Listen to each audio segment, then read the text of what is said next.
शरण्यमन्यं यदहं न जाने।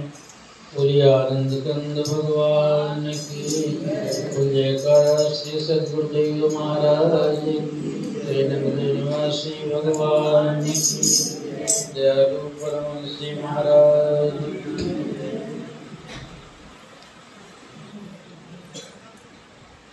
परमाराध्य देव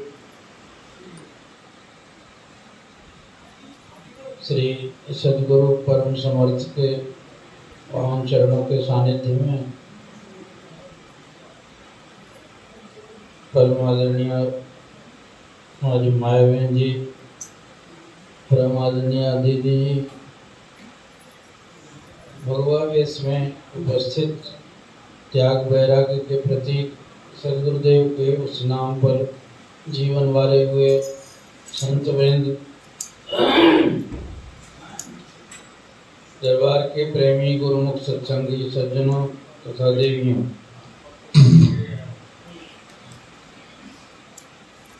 आज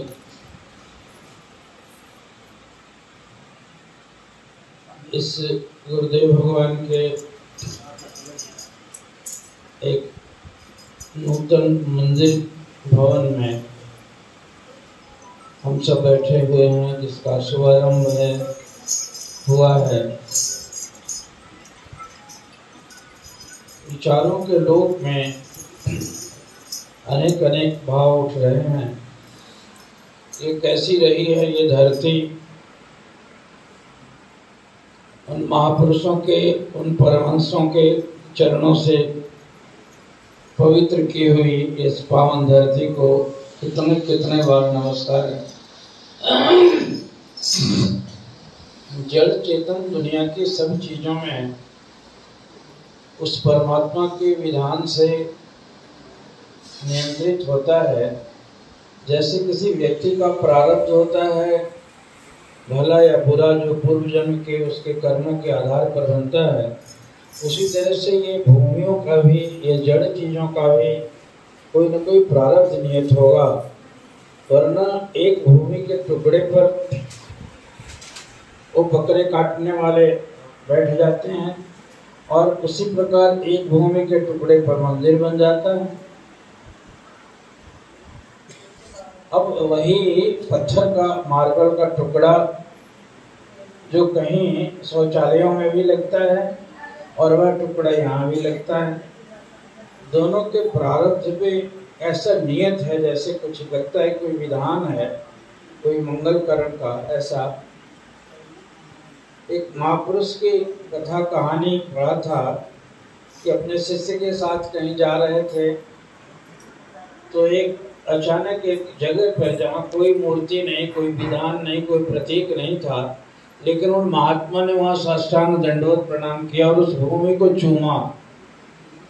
तो उनके चेले ने पूछा कि महाराज, यहाँ तो कुछ है नहीं, कोई मंदिर, कोई वैसी चीज श्रद्धा व्यक्त करने की, आप इतने प्रेम से इसको दंडवत क्यों कर रहे हैं?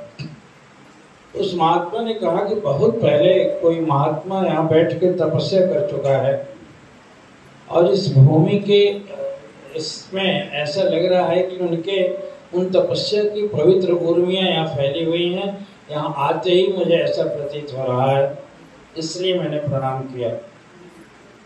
फिर कुछ देर के बाद में, कई दिनों के बाद में वैसा ही प्रसंग आया कि एक भूमि को फिर उन्होंने प्रणाम किया। उन्होंने कहा कि क्या यहाँ भी किसी महात्मा ने तप किया है? उन्होंने कहा तप किया नहीं है, यहाँ तप करने वाला है। इस भूमि को ऐसा प्रारब्ध दिया हुआ है कि आने वाले समय में कोई महापुरुष यहाँ बैठ के भजन करेगा, इसलिए इसको प्रणाम कर रहा हूँ।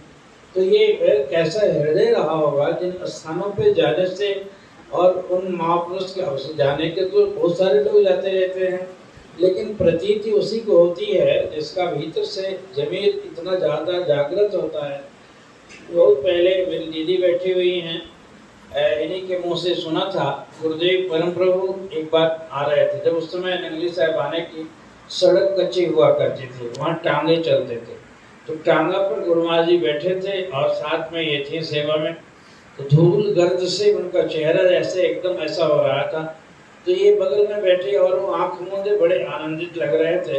तो इन्होंने उसको झाड़ा, तो ऐसे ही कहा कि महाराज जी सड़क बड़ी खराब है, यहाँ धूल पड़ रहा है इतना।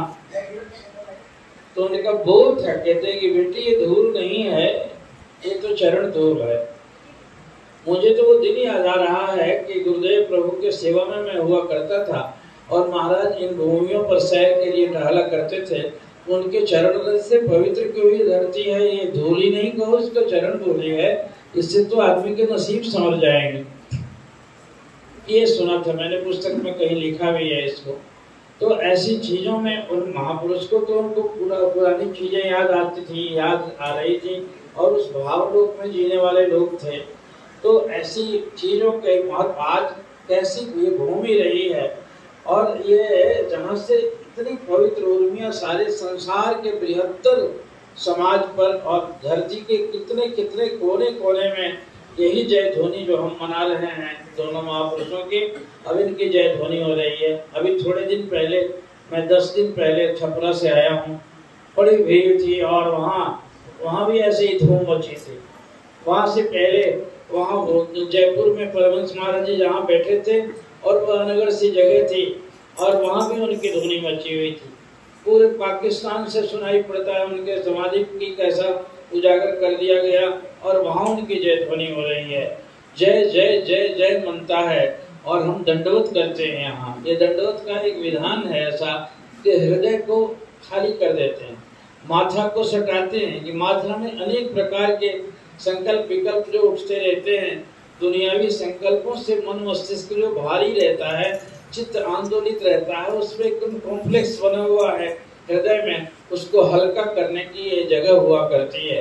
महाराज कहते थे मेरे गुरुदेव, ये दंडवत जो करते हो इसका मतलब क्या होता है? दंड कहते हैं डंडा को, डंडा लकड़ी को, ऐसे लकड़ी के डंडे को पकड़ो और छोड़ दो तो खट से गिर जाएगा। उसी तरह से शिष्य जो है वो गुरु के उस हस्ती के सामने दंडवत लेट जाता है, एकदम धड़ाम से गिर जाता है। तो आज्ञा होती है कि बेटा उठो, मंदिर में जैसे कहा जाता है कि गुरुमुखों उठो, गुरु महाराज जी का हुक्म है। तो मतलब कि मैं अब डंडा जैसा निर्जीव होके मैं गिर गया, मेरे वजूद कुछ नहीं रहा आपके सामने, और मैं आपकी हस्ती के सामने शरणागत हो गया, दंडवत हो गया, मैं खाली हो गया हूँ। और अब आज्ञा देते हैं कि उठो, इसका मतलब कि अब खड़ा होके जिंदा होके जब चलूंगा, कुछ भी करूंगा वो आपकी आज्ञा से करूंगा और आपका बन के करूंगा, ये उसका मतलब हुआ करता है दंडवत का।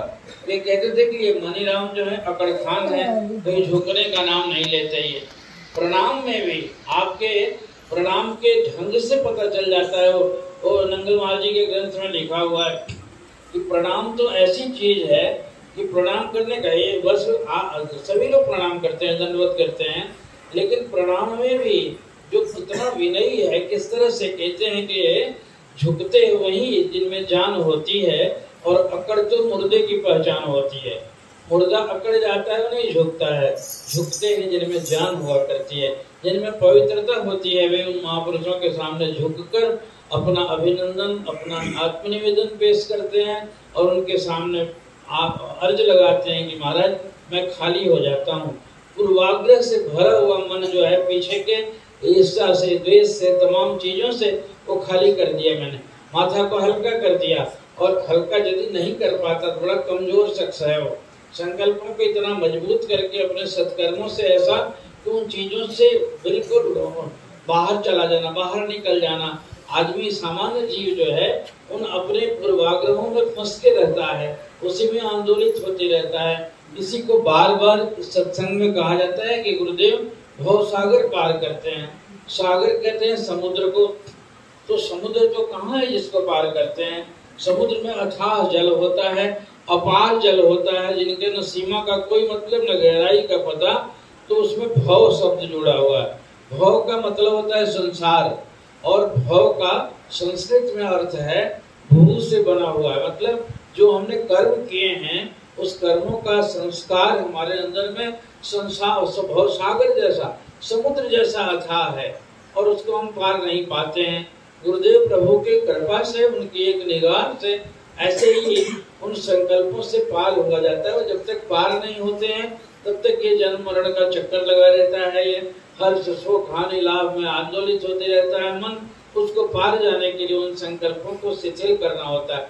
जो भजन की प्रक्रिया है या यहाँ सेवा कराई जाती है, उससे उसका प्रेरक तत्व जो मन है हमारा, वह जो प्रेरणा कर करके अनेक संकल्प विकल्पों को उठाता रहता है, उसको कमजोर कर दिया जाता है। जहाँ से जड़ है उसी को अर्पण करा दिया जाता है और इससे संकल्प कमजोर होते जाते हैं और धीरे धीरे अथाह संकल्प जो अपार हैं, अनंत जन्मों के संस्कार लिए पड़ते हैं, जो एक सागर की तरह से दुर्लंघ है, जीव उसको लांघ नहीं पाता है, उसको पार नहीं हो पाता, उसको तिनके से कहते हैं कि कोटि जन्म का पंथ जो और पल में पहुंचा जाए।